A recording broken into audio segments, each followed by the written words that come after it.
আর তোমাদের সঙ্গে আসলে ক্লাস না হওয়ার পসিবিলিটি অনেক বেশি, কারণ হচ্ছে তোমরা তো ভালো করেই জানো যে আমাদের এখন হচ্ছে তোমার ফোর্থ ইয়ারের পরীক্ষা চলে।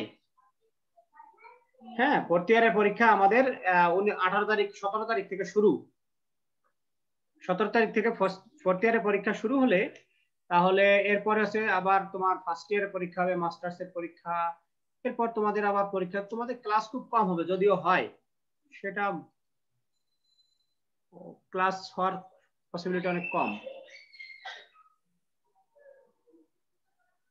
স্যার আমাদের বাকি সাবজেক্টগুলো তো ক্লাস হচ্ছে না। বাকি সাবজেক্ট কোনটা ক্লাস হচ্ছে না?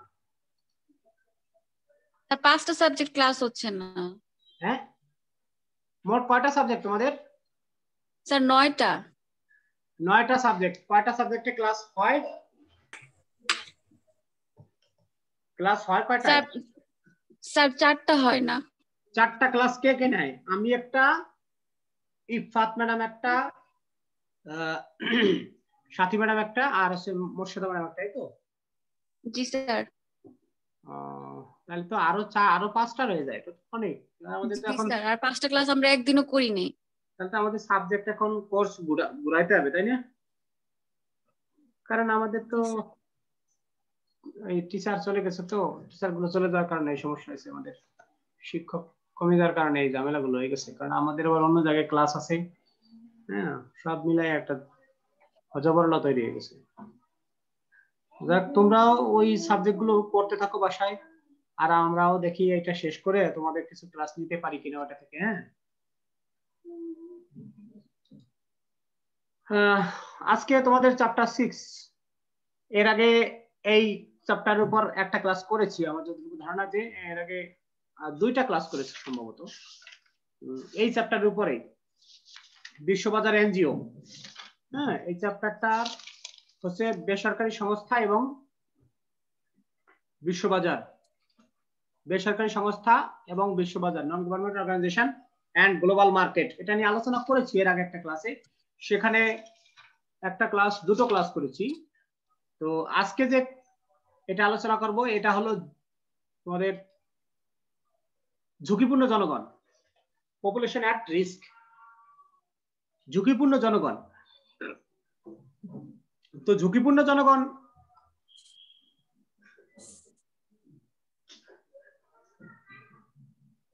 তোমরা কি স্লাইড দেখতে পাচ্ছ?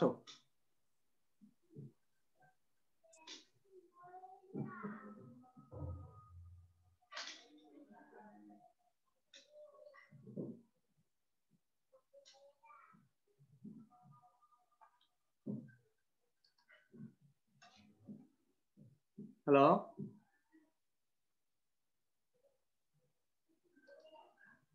তোমরা কি স্লাইড দেখতে পাচ্ছিলে?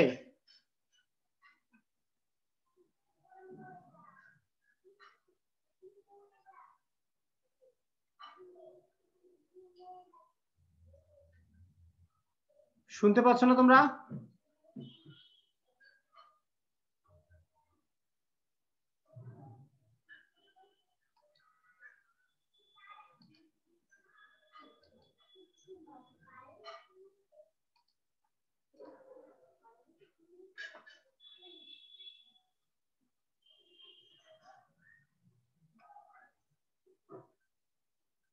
ক্লাসে কে কে আছো? আর কই আরেকজন কই ক্লাসে? প্রথমে আমিন, শুনতে পাচ্ছ?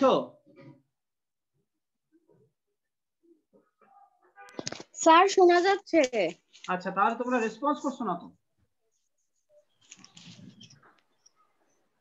আচ্ছা, যাই হোক, দেখো এখানে আমরা আজকে যে টপিকটা নিয়ে আলোচনা করব সেটা হলো ঝুঁকিপূর্ণ জনগণ, পপুলেশন অ্যাট রিস্ক।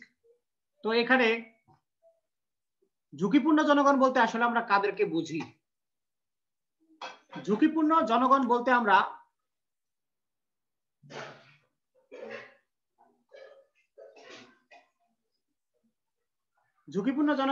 আমরা মূলত বুঝি যারা ঝুঁকিপূর্ণ অবস্থানে আছে, সেই জনগণকে বা সেই জনসমষ্টি বা জনগোষ্ঠীকে আমরা বুঝি যারা কোনো না কোনো ভাবে মানবতার অবস্থায় জীবনযাপন করছে বা অন্যের উপর নির্ভরশীল অবস্থায় জীবনযাপন করছে।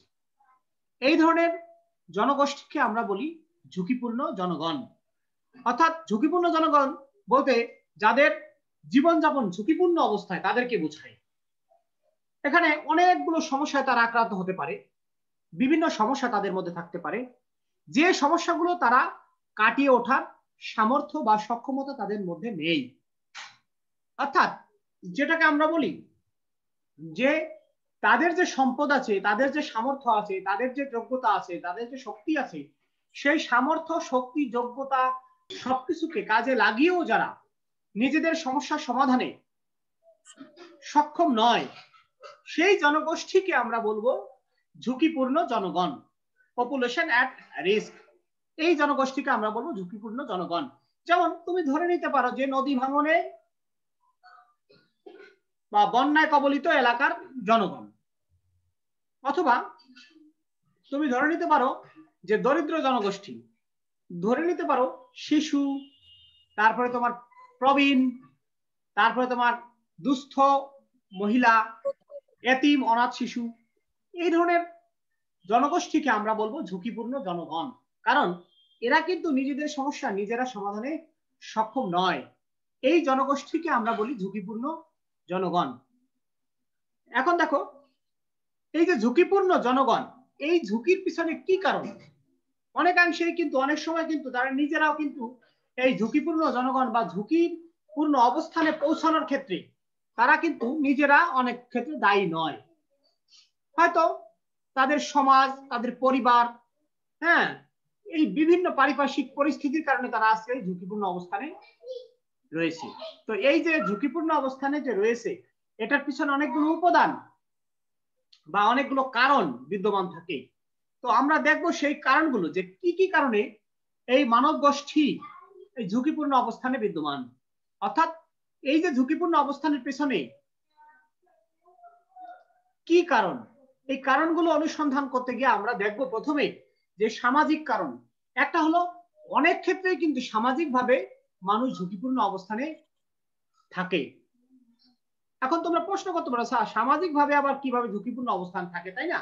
তো সামাজিকভাবে ঝুঁকিপূর্ণ অবস্থানে থাকে মানে হচ্ছে একটা সমাজে অনেক শ্রেণীর মানুষ বসবাস করে, বিভিন্ন শ্রেণীর মানুষ। এখানে সমাজে যারা মানুষ, স্বাভাবিক শ্রেণীর মানুষ, তারা যখন একটা শ্রেণীকে বা যারা সমাজের সংখ্যালঘু বা সমাজে উপেক্ষিত বা অবহেলিত, সেই শ্রেণীকে যখন তারা ঘৃণার চোখে দেখে, তখন কিন্তু তারা ঝুঁকিপূর্ণ জনগণ হিসেবে নিজেদেরকে মনে করে বা তারা ঝুঁকিপূর্ণ জনগণ বা ঝুঁকিপূর্ণ অবস্থানে চলে যায়। এই জন্য মানুষকে ঝুঁকিপূর্ণ ভাবে বসবাস করার পিছনে কিন্তু সামাজিক ভূমিকা, একটা সামাজিক একটা ব্যাপার কিন্তু রয়ে গেছে। হ্যাঁ, যেমন দেখো কিছু লোক আছে যে যেমন তুমি ধরতে পারো যে সমাজে যারা পতিতা, সমাজে যারা মানে থার্ড জেন্ডার, তারপরে তোমার ভিক্ষুক, ঠিক আছে, এই ধরনের শ্রেণী, এরা কিন্তু সবসময় সমাজে স্বাভাবিক দৃষ্টিতে এদেরকে দেখা হয় না। তুমি যদি মনে করো যে একজন পতিতা বা একজন ভিক্ষুক বা একজন হিজড়াকে, যদি একটা হিজড়া বা থার্ড জেন্ডারের তৃতীয় লিঙ্গের মানুষ যদি এসে তোমার কাছে আসে, তখন কিন্তু আমরা স্বাভাবিকভাবেই তার দিকে একটু বিশেষ নজরে বা অন্য দৃষ্টিকোণ থেকে তাকিয়ে থাকি। কারণ ওই যে স্বাভাবিক একজন মানুষ আমার কাছে আসলে আমি তাকে যেভাবে অ্যাকসেপ্ট করি, এদেরকে কিন্তু আমরা সেভাবে অ্যাকসেপ্ট করি না। যখন তুমি একটা খারাপ চরিত্রের মানুষ, যেটাকে আমরা পতিতা বলে থাকি যাদেরকে, ওইরকম কোন নারী যদি কারো সামনে আসে, স্বাভাবিক সমাজের সে আসে, তাহলে কিন্তু তাকে কেউই ভালোভাবে অ্যাকসেপ্ট করবে না।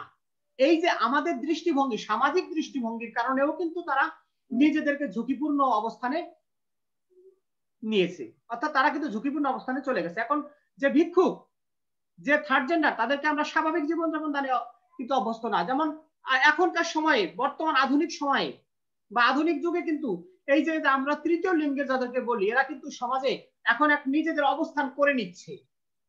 কয়েকদিন আগে আমি দেখলাম যে একজন ভারতে এই যে অবস্থান, এদের অবস্থান অনেক ভালো। এখন এরা রাষ্ট্রীয় বিশেষ বিশেষ অবস্থানে এরা ভূমিকা পালন করতেছে। তো এই যে বিশেষ বিশেষ অবস্থানে আজকে বিশেষ একটা জায়গায় তারা চলে আসছে, এটা কিন্তু একদিনে সম্ভব নয়, অনেক স্ট্রাগল করে আসছে।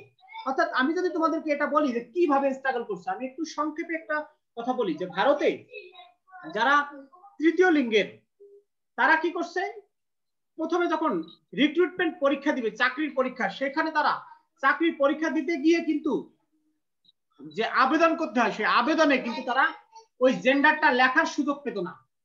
দেখো দিকে নিয়ে যাও,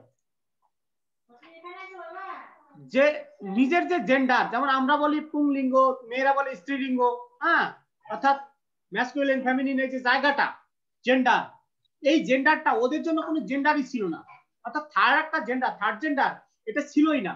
তো এই যে জায়গাটা যখন তারা অনেক লেখাপড়া করে এমএসসি বা পোস্ট গ্রাজুয়েশন কমপ্লিট করার পরে যখন সে চাকরির জন্য আবেদন করার সুযোগ পাচ্ছে না, তখন সে রাষ্ট্রীয়ভাবে বা সামাজিকভাবে কিন্তু সে খারাপ অবস্থানে আছে, তাই না? হ্যালো, জি বলেন।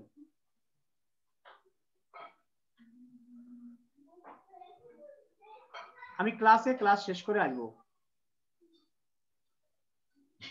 ক্লাস করছি। হ্যাঁ হ্যাঁ হ্যাঁ। তো এই যে এদেরকে যে এই জায়গাটা আসতে হয়েছে, এটা কিন্তু সামাজিক যে উপেক্ষা, সেই সামাজিক যে একটা হীন বা সংকীর্ণ দৃষ্টিভঙ্গি, সেই সংকীর্ণ দৃষ্টিভঙ্গিকে উপেক্ষা করে চ্যালেঞ্জ নিয়ে তাদেরকে কিন্তু এই জায়গাটায় আসতে হয়েছে। এই জন্য আমরা বলি সামাজিক কারণও কিন্তু একটা কারণ, যে আজকের যে ঝুঁকিপূর্ণ জনগণ এই যে ঝুঁকিপূর্ণ অবস্থানে আছে, এর পেছনে কিন্তু সামাজিক একটা কারণ, বিরাট কারণ। এরপরে দৈহিক কারণ, আমরা দেখি সামাজিক ভাবে যেমন একটা বাধা বা সমস্যা রয়ে গেছে, তেমনি দৈহিক একটা সমস্যাও কিন্তু আছে। অনেকেই কিন্তু শারীরিকভাবে অক্ষম, প্রতিবন্ধী। যদি তোমার সমাজে কেউ ক্যান্সারে আক্রান্ত হয়, তাহলে তুমি কি তাকে স্বাভাবিক দৃষ্টিতে দেখো? তোমার বাসায় যদি বলে যে একজন ক্যান্সারের আত্মীয় তোমার চিকিৎসা নেওয়ার জন্য ঢাকা আসবে, তোমার বাসায় উঠতে চাই, তুমি প্রথমেই বলবা না রে ভাই, আমার বাসায় আসিস না, অনেক সমস্যা আছে, বাসায় একটা বেডরুম, আমরা অনেক কষ্ট করে থাকি, ইত্যাদি ইত্যাদি নানা অজুহাত তুমি দেখাবা। তার মানে হলো এই যে এইডসে আক্রান্ত বা এই যে ক্যান্সারে আক্রান্ত এই ধরনের জনগোষ্ঠীর প্রতি তুমি কি সঠিক দৃষ্টিভঙ্গি দিতে পেরেছো? তাদেরকে কি সঠিকভাবে তুমি মূল্যায়ন করতে পেরেছো, বা তাদের যেভাবে দেখা উচিত সেইভাবে কি দেখতে পারছো না? তাহলে এই যে দৈহিক কারণে, অর্থাৎ ফিজিক্যাল কারণও কিন্তু একটা কারণ। যেমন অনেক সময় কিন্তু আমরা দেখি জন্মগতভাবে অনেকে শারীরিক প্রতিবন্ধী হয়ে জন্ম নেয়। তো কেউ হয়তো চোখে কম দেখে, কানে কম শোনে, আমরা তখন এই যে কানে কম শুনে তখন তাকে কি বলি? বকা দেই। যখন সে চোখে দেখে না, তখন আমরা তাকে ওইভাবে বকা দেই, ঠিক আছে, ওইভাবে বলি। ওই দৃষ্টিকোণ থেকে তাদেরকে ওইভাবে ঝুঁকিপূর্ণ অবস্থানে শারীরিকভাবে বা দৈহিকভাবেও কিন্তু সে ঝুঁকিপূর্ণ অবস্থানে রয়ে যায়। এরপর একটা অর্থনৈতিক কারণ। অর্থনৈতিক কারণও কিন্তু তোমার ঝুঁকিপূর্ণ জনগোষ্ঠীর স্বাভাবিক জীবনে আসার ক্ষেত্রে একটা বড় প্রতিবন্ধকতা। অর্থাৎ এই যে ঝুঁকিপূর্ণ অবস্থানের পেছনে অর্থনৈতিক একটা কারণ রয়েছে। আমরা যখন অর্থনৈতিকভাবে সক্ষম না হব, অর্থাৎ সমাজে বিভিন্ন শ্রেণীর মানুষ কিন্তু রয়েছে, উচ্চবিত্ত, মধ্যবিত্ত, নিম্ন মধ্যবিত্ত, নিম্নবিত্ত, এরকম বিভিন্ন ক্লাসের মানুষ কিন্তু সমাজে বিদ্যমান রয়েছে। এক শ্রেণীর মানুষ কিন্তু অন্য শ্রেণীর মানুষকে একটু অন্যভাবে দেখে। এই যে সমাজে যারা একেবারে নিম্নতর জীবনযাপন করে, যেমন ধরে না তুমি রিক্সা চালক, তারপরে কুলি, দিনমজুর, এই যে জনগোষ্ঠী রয়েছে, এদেরকে কিন্তু সামাজিকভাবেই, যেমন তুমি জানো ভিক্ষুক, এই যে স্বাভাবিকভাবেই কিন্তু তারা একটু ঝুঁকিপূর্ণ অবস্থানে অর্থনৈতিক কারণে কিন্তু একটা কারণ। যদি তাদের অর্থনৈতিক মুক্তি তাদের আসতো, অর্থনৈতিক সক্ষমতা যদি তাদের আসতো, তাহলে কিন্তু তারা ঝুঁকিপূর্ণ বা মানবতার জীবনযাপন করতো না। এরপরে পরিবেশগত একটা কারণ। এই যে ঝুঁকিপূর্ণ অবস্থানের পিছনে কিন্তু পরিবেশগত একটা কারণ কিন্তু রয়ে গেছে। আমরা দেখি বিভিন্ন ধরনের বন্যা, খরা, ভূমিকম্প, জলোচ্ছ্বাস, তারপরে তোমার নদী ভাঙন, ঘূর্ণিঝড়, এই সব কারণেও কিন্তু মানুষ ঝুঁকিপূর্ণ অবস্থানে রয়েছে। কারণ কি? যেসব অঞ্চলে এই সব প্রাকৃতিক বিপর্যয় সংঘটিত হয়, সেখানে অসংখ্য মানুষ মারা যায়। আর যারা বেঁচে থাকে তারা কিন্তু মানবতার জীবনযাপন করে, তারা কিন্তু ঝুঁকিপূর্ণ অবস্থানে চলে আসে। কারণ কি? কারণ হলো যে এই যারা ভূমিকম্প তার সবকিছু ধ্বংস করে নিয়ে যায়। নদী ভাঙন, তারপরে বন্যা, ভূমিকম্প, জলোচ্ছ্বাস, মানুষের যে সম্পদ থাকে সেই সম্পদ কিন্তু ধ্বংস করে দিয়ে যায়। যার কারণে সে কি করে, সে কিন্তু স্বাভাবিক জীবনে তার ফিরে আসতে বেশ ধাক্কা খেতে হয়। এই জন্য এরাও কিন্তু, আমরা বলি এরাও কিন্তু ঝুঁকিপূর্ণ জনগণ। এবং এই ঝুঁকিপূর্ণ জনগণ থাকার পিছনে বা ঝুঁকিপূর্ণ অবস্থানে থাকার পিছনে কিন্তু পরিবেশগত বিপর্যয় বা পরিবেশগত একটা কারণ কিন্তু বিদ্যমান রয়েছে। এখন আমরা দেখব আমাদের পরবর্তী টপিক, সেটা হলো বিভিন্ন ঝুঁকিপূর্ণ জনগণ। যে আমাদের সমাজে যে বিভিন্ন ঝুঁকিপূর্ণ জনগণ রয়েছে, ঝুঁকিপূর্ণ জনগণ নিয়ে আমরা আলোচনা করব। এখানে 10টা পয়েন্ট আমি লিখেছি, এই 10টা পয়েন্ট নিয়ে আমি একটা একটা করে আলোচনা করব ঝুঁকিপূর্ণ জনগণ হিসেবে। হ্যাঁ, আমরা প্রথমে দেখব বস্তিবাসী। আমরা জানি আমাদের দেশে প্রায় অসংখ্য মানুষ শহরে যারা বসবাস করে, তাদের মধ্যে অনেক মানুষ আছে যারা বস্তিতে বসবাস করে। যারা এরকম বস্তিতে বসবাস করে তারা কিন্তু মানবতার জীবনযাপন করে। তারা কিন্তু বিভিন্ন ধরনের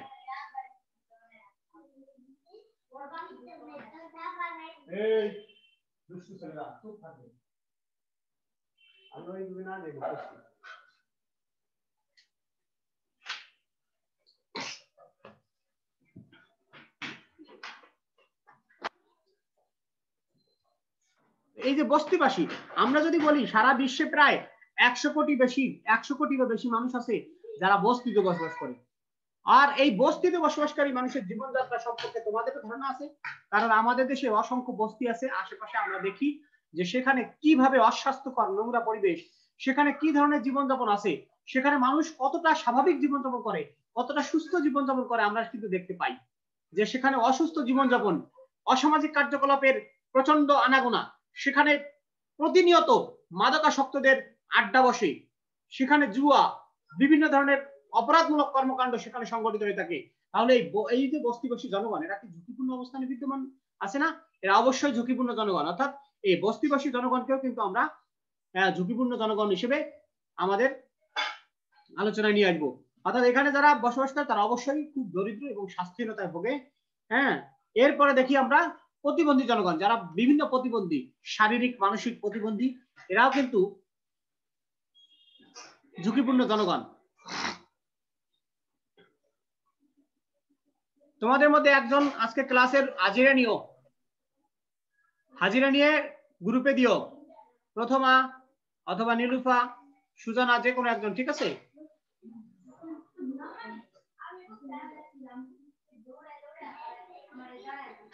তোমরা কি শুনতে পাচ্ছ? জি স্যার। আচ্ছা, ভাবলাম আবার ভিডিও ক্লাসে অ্যাটেন্ড করে আবার বিভিন্ন কাজে ব্যস্ত আছো কিনা।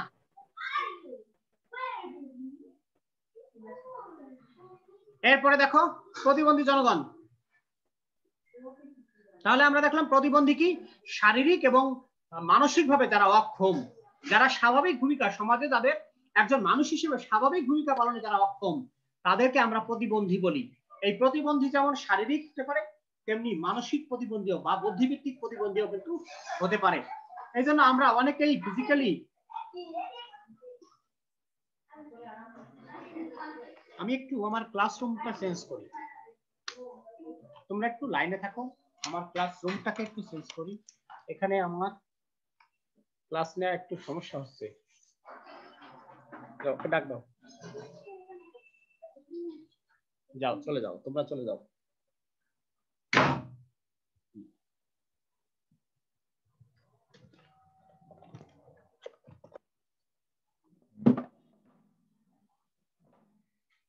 হ্যাঁ, আমার ক্লাসরুম চেঞ্জ করলাম। বাসায় ক্লাস নেওয়া একটু সমস্যা। এখানে একটা বাচ্চা, ছোট বাচ্চা আছে, তো ওরা দৌড়াদৌড়ি করে, খেলাধুলা করে। বসছিলাম ড্রয়িং রুমে, ক্লাস নেই। ওই যে সবগুলো ছোট ছোট পিচ্চিরা এখনো ঘুম থেকে উঠছে, তো কেবল দৌড়াদৌড়ি করে বেড়াচ্ছে। আচ্ছা, যাই হোক, এরপরে দেখি আমি তোমাদেরকে বলছিলাম যে প্রতিবন্ধী জনগণ। প্রতিবন্ধী জনগণ হচ্ছে কি, যারা শারীরিক এবং মানসিকভাবে তাদের নিজেদের ভূমিকা সমাজে, তাদের যে ভূমিকা আছে সেই ভূমিকা পালনে অক্ষম, এই ধরনের জনগোষ্ঠীকে আমরা বলি প্রতিবন্ধী জনগণ। এরা কিন্তু অবশ্যই তোমার ঝুঁকিপূর্ণ জনগণ। এরপরে উপজাতি, উপজাতিদেরকেও কিন্তু ঝুঁকিপূর্ণ জনগণ হিসেবে গণ্য করা হয়। সাধারণত আমরা দেখি যে পাহাড়ি এলাকায় এই ধরনের জনগণ অনেক বেশি, নদীর তীরে, পাহাড়ি এলাকায়, হ্যাঁ, যাদের এই ধরনের জনগণ কিন্তু তাদের মৌলমানবিক চাহিদা হ্যাঁ পূরণ করতে কিন্তু অক্ষম। কারণ অনেক সময় দেখা যাচ্ছে কি বিভিন্ন ধরনের প্রতিবন্ধকতা তাদের এই মৌলমানবিক চাহিদা পূরণের ক্ষেত্রে সৃষ্টি হয়। এবং যারা স্থানীয় জনগণ আছে, এই স্থানীয় জনগণ কিন্তু এই ধরনের উপজাতিদের উপরে নানা ধরনের বিরূপ আচরণ প্রদর্শন করে থাকে। হ্যাঁ, নানা ধরনের খারাপ আচরণ, নির্যাতন বা খারাপ আচরণ করে থাকে।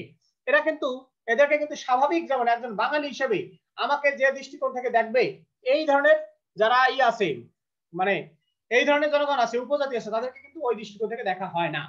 যেমন তুমি একজন চাকমা, মারমা, গারো বা যাইয়া থাকুক না কেন, এরকম একটা জনগণ যখন তোমার বাসার কাছে আসবে, তখন তুমি দেখবা বা সামনে যখন দেখা হবে তখন দেখবা একজন বাঙালিকে তুমি যেভাবে দেখছো, একজন প্রতিবন্ধীকে তুমি সেভাবে একজন উপজাতিকে তুমি সেইভাবে দেখছো না। হ্যাঁ, এরা নানা কারণে কিন্তু ঝুঁকিপূর্ণ অবস্থানে, স্থানীয় জনগণের নির্যাতন, নানা কারণে এরা কিন্তু ঝুঁকিপূর্ণ অবস্থানে রয়ে যায়। এরপরে আমি দেখি দুস্থ নারী। দুস্থ নারী বলতে কাদেরকে বোঝানো হচ্ছে? যারা অক্ষম নারী, যেমন স্বামী পরিত্যক্তা হতে পারে, বিধবা হতে পারে।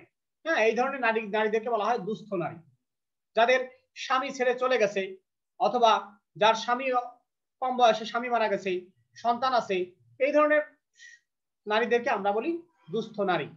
এই দুস্থ নারীরা কিন্তু ঝুঁকিপূর্ণ জনগণ। কারণ আমরা জানি যখন এই এরকম একটা পরিস্থিতি শিকার হয়, তখন দেখবো তার নানা দিকে সমস্যা তৈরি হয়।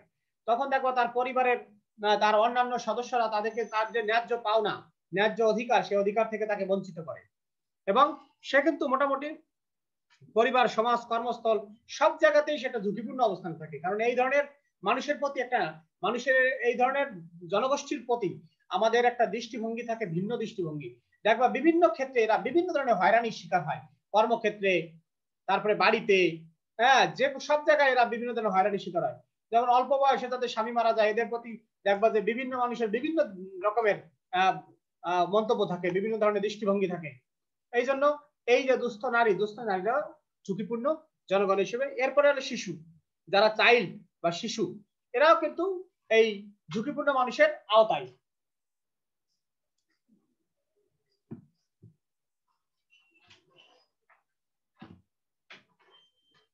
কেননা এই ধরনের যে জনগোষ্ঠী রয়েছে বা শিশুরা রয়েছে, এরাও কিন্তু তোমার বিভিন্ন প্রাকৃতিক দুর্যোগ বা পরিস্থিতি নিজেদেরকে রক্ষা করতে পারে না।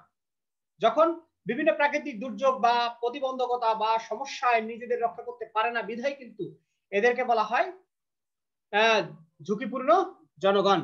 অর্থাৎ এই যে গোষ্ঠী, এই গোষ্ঠীটা কি, যে কোনো সমস্যার সমাধানে এরা অক্ষম, যে কোনো ধরনের নেতিবাচক পরিস্থিতি মোকাবেলায় এরা অক্ষম, বিধায় এদেরকে বলা হয় ঝুঁকিপূর্ণ জনগোষ্ঠী। এরপরে প্রবীণ ব্যক্তি, এই শিশুদের মতো প্রবীণরাও কিন্তু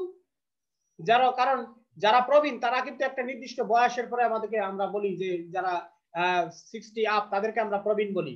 এই প্রবীণ বয়সের মানুষের যে কর্ম স্পৃহা, যে শারীরিক শক্তি, সামর্থ্য, এগুলো কিন্তু থাকে না।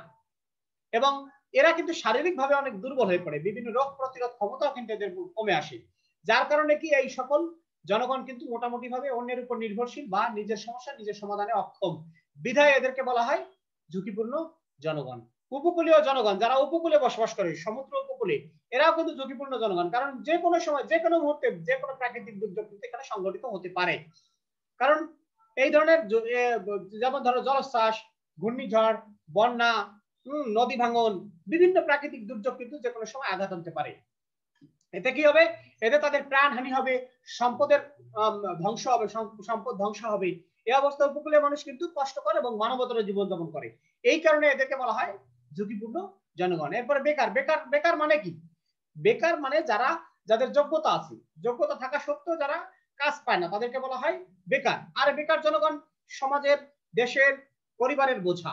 কারণ এরা কি করে? এরা নিজেদের সমস্যা সলভ করতে পারে না, এই যে বেকারত্ব ঘোষাতে পারছে না, যার কারণে সে বিভিন্ন ধরনের সামাজিক, অসামাজিক কার্যক্রম, বিভিন্ন ধরনের অপরাধমূলক কার্যক্রম এরা জড়িয়ে পড়ে। এই জন্য এদেরকে বলা হয় ঝুঁকিপূর্ণ জনগণ। ঝুঁকিপূর্ণ জনগণ মানে হচ্ছে কি, এরা নিজেদের সমস্যা নিজেরা সমাধান করতে পারবে না, অক্ষম। এবং এরা কি করবে? যার কারণে এরা বিভিন্ন ধরনের অসামাজিক কার্যক্রম, বিভিন্ন ধরনের অপরাধমূলক কর্মকাণ্ডে জড়িয়ে পড়ে, দেশের, সমাজের, পরিবারের ক্ষতি সাধন করে থাকে। এই জন্য এদেরকে বলা হয় ঝুঁকিপূর্ণ জনগণ। তো এই যে ঝুঁকিপূর্ণ বেকাররাও কিন্তু এই ধরনের দরিদ্র। দরিদ্র মানে কি? গরিব মানেই দরিদ্র মানে কি? অভাবের স্বভাব নষ্ট, এটা আমরা জানি। কারণ যে ব্যক্তি অভাবগ্রস্ত তার কিন্তু স্বভাব বা চরিত্র আচরণ ধ্বংস হয়ে যাওয়ারই কথা। কারণ তোমার পেটে যদি ক্ষুধা থাকে তাহলে তোমার কিন্তু লজ্জা, ঘৃণা, ভয় এগুলো থাকবে না। তখন তুমি কি করবা? এই পেটের ক্ষুধা নিবারণ করার জন্য তুমি যে কোনো ধরনের অন্যায় কাজে কিন্তু তুমি জড়িয়ে পড়বা। এই জন্য দরিদ্র জনগণও কিন্তু ঝুঁকিপূর্ণ জনগণ। এরপরে ভিক্ষুক, যারা ভিক্ষুক তারাও কিন্তু নির্ভরশীল, এবং এদের কিন্তু এই ভিক্ষা করতে কিন্তু লজ্জা নেই। কারণ আমি একটু আগে বলেছি যে যাদের পেটে ক্ষুধা আছে তাদের কিন্তু লজ্জা, ভয়, ঘৃণা এগুলো থাকে না। কারণ পেটের ক্ষুধা নিয়ে তুমি কতদিন পর্যন্ত কাজ না করে এই করোনার ভয়ে ঘরে থাকবা? আমাকে বুঝাও। যখন তোমার পরিবার অচল হয়ে যাবে, সন্তান স্কুলের বেতন দিতে পারবে না, যখন তুমি বাসায় তোমার খাবারের সংকট দেখা দিবে, বাচ্চারা খাবার খেতে পাচ্ছে না, তখন তুমি কতক্ষণে করোনার ভয়ে থাকবা বলো? ভয় পর্যন্ত মানুষের থাকে না, সেখানে তোমার লজ্জা, ঘৃণা এগুলো থাক দূরে। এই জন্য ভিক্ষুকরাও কিন্তু ঝুঁকিপূর্ণ মানব গোষ্ঠী। কারণ নানা সমস্যায় তারা জর্জরিত, অভাব হচ্ছে এদের নিত্য সঙ্গী। এভাবে সমাজে নানাবিধ সমস্যার সৃষ্টি করে ঝুঁকিপূর্ণ জনগণ এই ভিক্ষুকরা। ঠিক আছে, এই জন্য এরা হলো ঝুঁকিপূর্ণ জনগণ। এরপরে আর একটা টপিক আছে, আমারও সময় নেই, আমাকে কলেজে যেতে হবে। এই 2 বার ফোন দিল আমাকে কলেজ থেকে।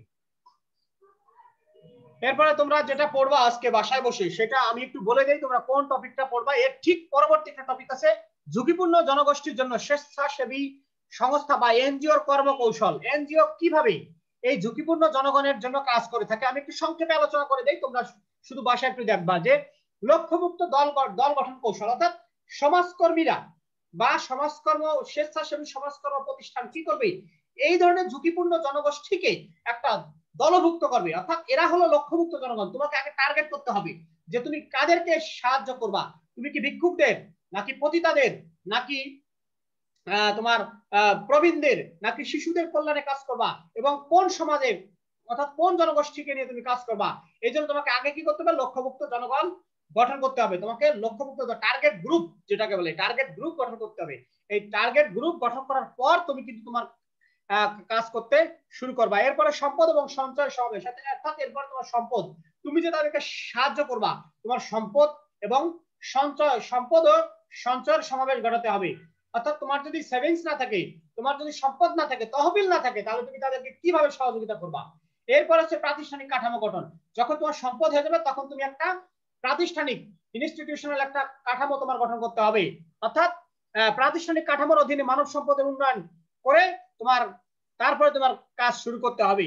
এরপরে বঞ্চিত অসহায়দের ক্ষমতায়ন। এরপর তুমি কি করবা? যারা অসহায় বঞ্চিত এদেরকে এম্পাওয়ারমেন্ট করতে হবে, ক্ষমতায়ন করতে হবে, অর্থাৎ এদের ক্ষমতা বাড়িয়ে দিতে হবে। অর্থাৎ এদের কাজ করার কৌশল, এদের বিভিন্ন প্রশিক্ষণ, বিভিন্ন শিক্ষা প্রশিক্ষণের মাধ্যমে এদের ক্ষমতায়ন ঘটাতে হবে।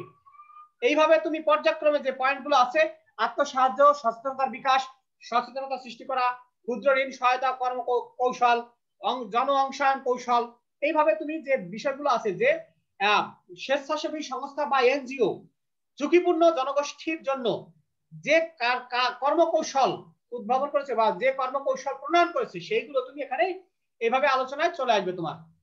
তো এইভাবে তুমি তোমার এই টপিকটা পড়বা। এরপরে আমরা আমাদের পরবর্তী ক্লাসে পরবর্তী টপিক নিয়ে আলোচনা করব। তো তোমরা সবাই ভালো থেকো, তোমাদের সবার সুস্থ সুন্দর জীবনের প্রার্থনা করে আজকে এখানে রাখছি। সবাই ভালো থেকো। হ্যাঁ, জি স্যার।